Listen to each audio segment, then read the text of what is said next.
ప్రొద్దుటూరులో ఏప్రిల్ 7న చోటు చేసుకున్న అనుమానాస్పద మృతి కేసును పోలీసులు ఛేదించారు. మొదట ఆత్మహత్యగా భావించిన ఈ ఘటనను పోస్టుమార్టం నివేదిక ఆధారంగా హత్య కేసుగా నిర్ధారించారు. ఈ కేసులో 2 నిందితులను అరెస్టు చేశారు. డైరీ ఫామ్ లో పనిచేసే బీహార్కు చెందిన కూలీల మధ్య డబ్బుల విషయంలో వచ్చిన వివాదమే ఈ హత్యకు కారణమని విచారణలో తేలింది. మున్నకూరు అనే వ్యక్తిని దిలీప్ కుమార్, బిజ్జు కుమార్ కలిసి మెడకు తాడు బిగించి హత్య చేశారని పోలీసులు గుర్తించారు. అనంతరం మృతదేహాన్ని పార్కుకు తరలించి ఆత్మహత్యగా చిత్రీకరించే ప్రయత్నం చేశారని డీఎస్పీ విభు కృష్ణ వెల్లడించారు.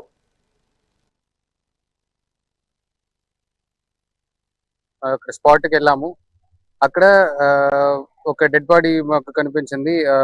మీరు ఫొటోస్ లో చూడవచ్చు. అక్కడ స్పాట్ లో మనకు ఒక రోప్ దొరికింది.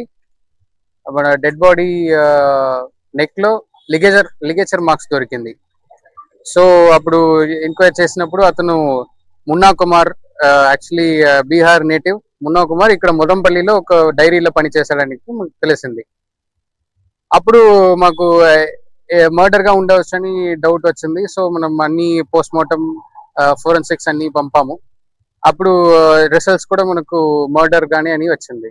మాకు అప్పుడే ఇన్వెస్టిగేషన్ చేసినప్పుడు ఇద్దరి మీద డౌట్స్ వచ్చింది. దీపు కుమార్ అండ్ బిర్జు కుమార్ అని ఇద్దరు కూడా బీహార్ నేటివ్సే. వీళ్ళు కలిసి పనిచేసిన వాళ్ళని తెలిసింది. బట్ అప్పుడు మర్డర్ జరిగిన రోజు నుంచే వాళ్ళు అబ్స్కాండింగ్ లా అయ్యాడు. సో వాళ్ళ ఫోన్స్ కూడా స్విచ్ ఆఫ్.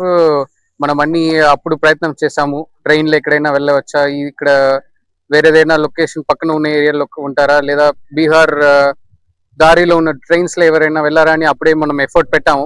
బట్ దొరకలేదు. బట్ మనం కాన్స్టెంట్ వాచ్ పెట్టినప్పుడు ఇతను ఇంటర్మీడియట్ గా ఇన్స్టాగ్రామ్ లో యాక్టివ్ గా ఉన్నాడు అని తెలిసింది. తర్వాత అప్పుడప్పుడు ఫోన్ నెట్వర్క్స్ కూడా యాక్టివ్ గా వచ్చి వెళ్ళింది. అక్కడ స్పాట్కి వెళ్ళాము.